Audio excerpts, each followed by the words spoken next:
Helping Christians understand what they believe and why they believe it. This is the passion of Dr. R.C. Sproul, founder of Ligonier Ministries. We offer the growing Christian thousands of practical educational resources rich in biblical truth. Each is created to help you understand Scripture and apply it to your daily living. Ligonier Ministries is here to equip you to give an answer for the hope that is in you. The Bible teaches nothing less than a whole world and life view. Comprehensive enough for the inquiring scholar, simple enough for the child, yet so profound as to answer the deepest questions of meaning. A mind renewed by the Word of God can change the family, church, and the world. All of our resources draw on the rich heritage we have as Christians. Let us know today how we can help you continue your journey to the renewed mind.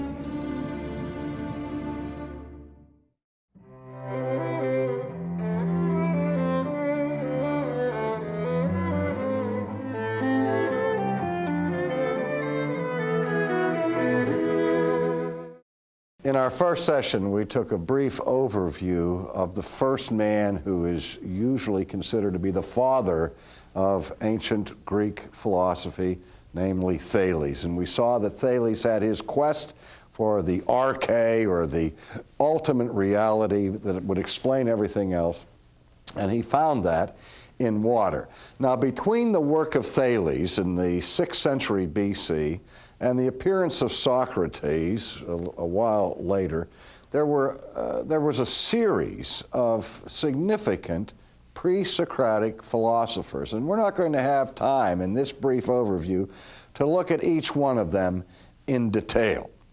But there was a progression of thinkers who built upon the preliminary work of those who went before them. And they had some strange names. For example, we meet a man by the name of Anaximenes, and another one whose name is very similar, Anaximander. And we run into people like Empedocles and Athenagoras and Democritus, and there's a whole series of these people. And they debated among themselves what was ultimate reality. Anaximenes, for example, challenged the thesis of Thales that ultimate reality was water. And he substituted for the concept of water the idea of air. He thought that that was a superior substance to explain ultimate reality from water. Now, remember how we looked at Thales and we saw that Thales was interested in questions of being, questions of life, questions of motion. And Anaximenes came on and said, well, if water can account for these things, what about air? Because air is something that every living thing needs in order to survive. And if we think that water has the ability to propel itself, that is hylozoistic, it can move on its own initiative, what about the wind? What about the air currents that seem to be able to come up and move without anything pushing them or pulling them? And he said, air, like water, has the ability to be involved in condensation or rarefaction. You condense air and you will get forms of moisture and things of that sort.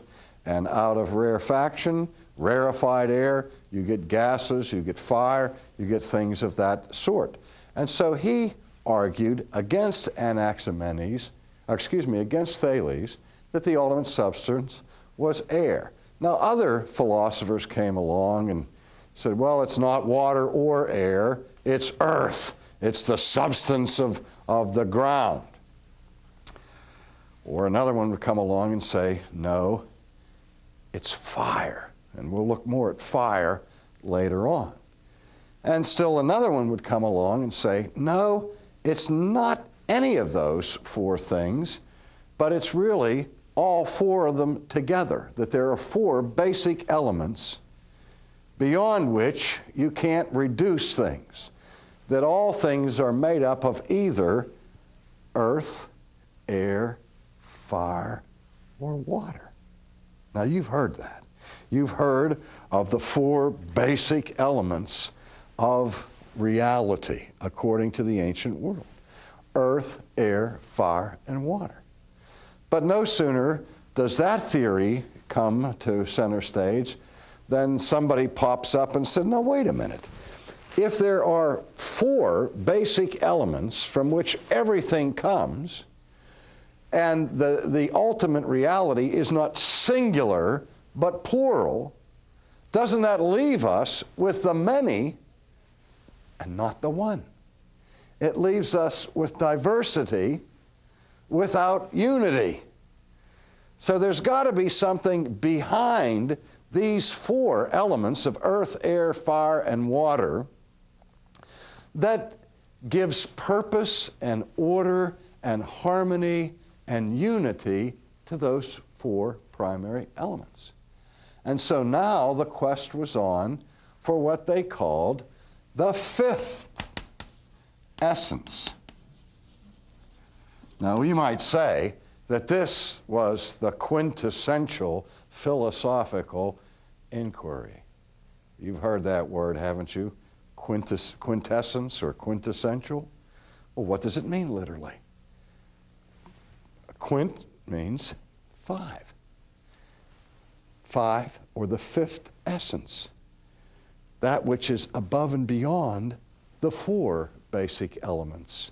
That which explains all of the four basic elements is called that which is not just essential, but quintessential. And so we get the word from that.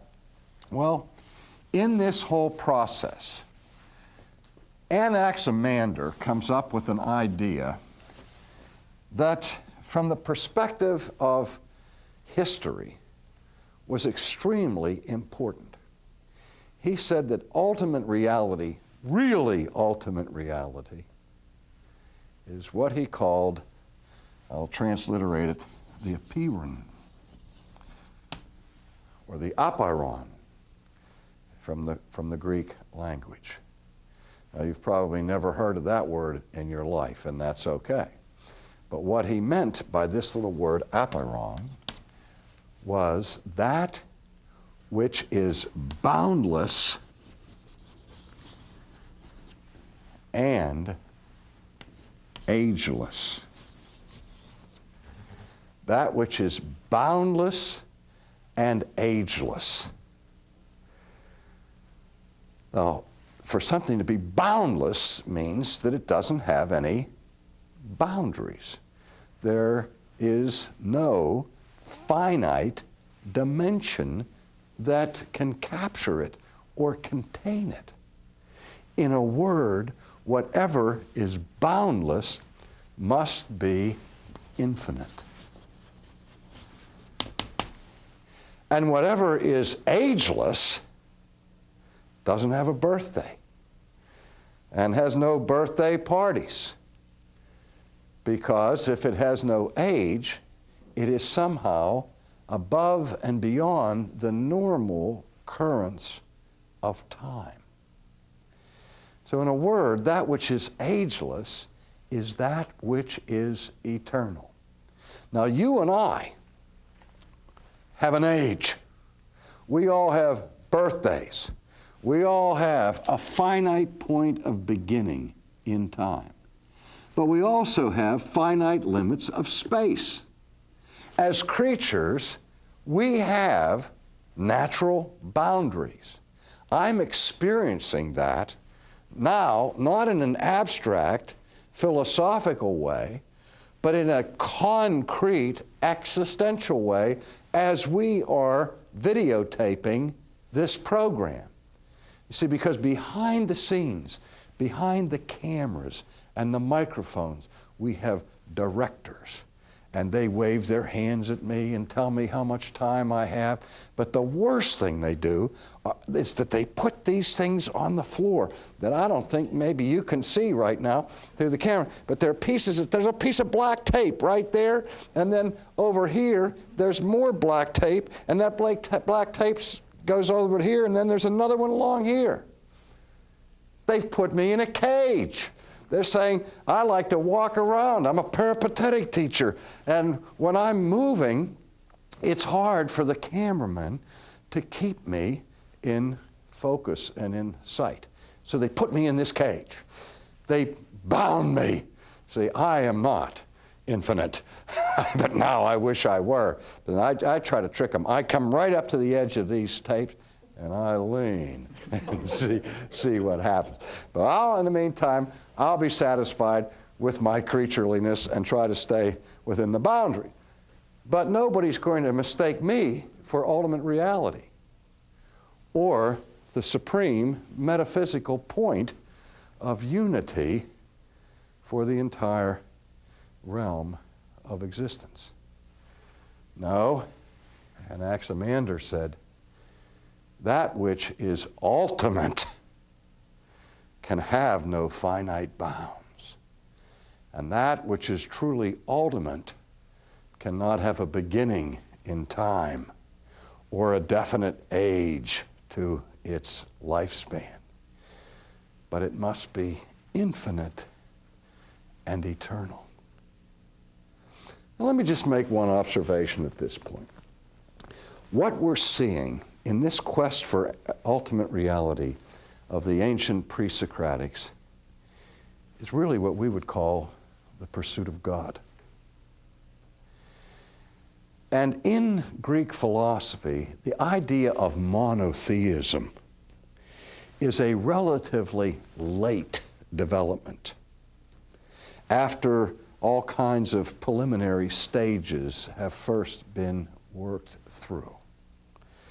Whereas to the Hebrew thinker, he starts with the infinite and the eternal. His wisdom literature begins with the words NRK, in the beginning, God created the heavens and the earth. That is, at the very beginning of his literature, he introduces the apeiron, the boundless, eternal, infinite one who creates all things. Now, I also have to say, at this point, as we will see further on, that even when the Greeks did come up with the idea of an infinite, eternal source of unity that holds all things together and brings purpose and harmony out of all things, for these thinkers at this time, the idea of the eternal infinite is just that, an abstract idea. What distinguishes that so sharply from biblical thought, as to the Jew, for example, of the Old Testament, the one who is infinite and eternal is a one who. That is, it is a he, a personal, living being, not simply an abstract power or force, but rather has personality. That's radical in ancient theoretical thought. Now, in and among these other pre-Socratics, such as Anaximander and the rest, the tension that emerged was over different ways of understanding the arche, or the ultimate reality. And I'm going to try to give you a little chart here to make it easier to understand. Some of the thinkers, as we've already seen, believed that ultimate reality was a single substance, like air, or water, or fire, or the quintessence, whatever. And so we will say of those philosophers that they were all monists. Now, a monist is one who embraces monism. And monism teaches that there that all reality in the final analysis is one. It always leads to some form of pantheism. Monism says there really is only one reality. There is unity, and all diversity is simply an outward manifestation of that underlying unity. And that which is diverse does not have the ultimate level of reality that the single one. Many of the ancient philosophers spoke about God by calling him the one. The one. Because they were monists. You know, water, air, one substance explains everything. And everything that is participates to some degree in that single substance or single being that is the one. Now, other philosophers at this time were pluralists. And by that I mean that they believed that we could not reduce reality to one single substance or essence. As we've already seen, there were those who said there are four basic elements: earth, air, fire, and water. They would be, those people would be pluralists. Others expanded upon that and said, no, it's not merely four elements, but a multitude of elements. One philosopher, for example, said, the world is made up of an infinite variety of seeds. Now, where would they get an idea like that? Well, you see it from your gardening experience. If you want to grow cucumbers, you have to grow them from cucumber seeds, not from rose seeds. And if you want a geranium or whatever, each reality has its particular seed. You don't get elephants from human seeds. And you don't get kangaroos from elephant seeds. That everything that is alive has its progeny through some seminal process, through the use of seeds.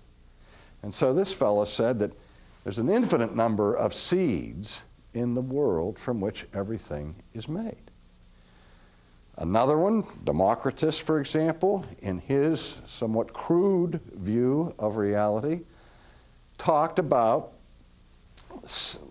a multiplicity of particular bits of reality that he called atoms. Maybe you've heard of the atomic theory of the ancient philosopher Democritus. Now, it's not to be confused or equated with contemporary atomic theory, but there are certain things in common between modern atomic physics and the ancient thought of Democritus. And that which is common is the idea that reality is made up of these little units, because the term atom means unit. And when we had an atomic bomb, we had a linguistic crisis all of a sudden, because the word atom was thought to refer to that smallest, indivisible particle bit of which all of reality is made. But then one afternoon, boom, somebody divided the atom and things got a little bit shaky out there. But now we talk about subatomic particles, don't we? But we still have the idea that all forms of reality are made up of some kind of congregation or amalgamation of bits of reality that we call atoms or seeds or whatever. So anybody who believes that ultimate reality is more than one, I mean, a lot of philosophies, Eastern philosophy believes in dualism, saying that all of reality can be resolved or reduced to two equal and opposite powers or forces. But still, as long as there's more than one, you're into pluralism. Monism refers everything back to one single substance. Pluralists can have two or an infinite number of units of reality. So the struggle in ancient philosophy was in the first instance between monists and pluralists. Now, Thales, for example, was a monist. Democritus was a pluralist. But the plot thickens. Other question that came up was, what is the nature of these units of reality?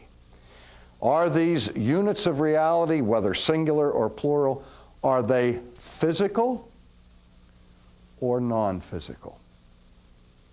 Thales, for example, said that everything is water, and water is a substance, so that we would think, well, then he is a physical monist, or what is called a corporeal monist. Now, let me back up and make it simple. A corporeal monist is somebody who believes that everything that exists is simply one form or another or manifestation of a single physical substance, like matter. And nothing exists except matter.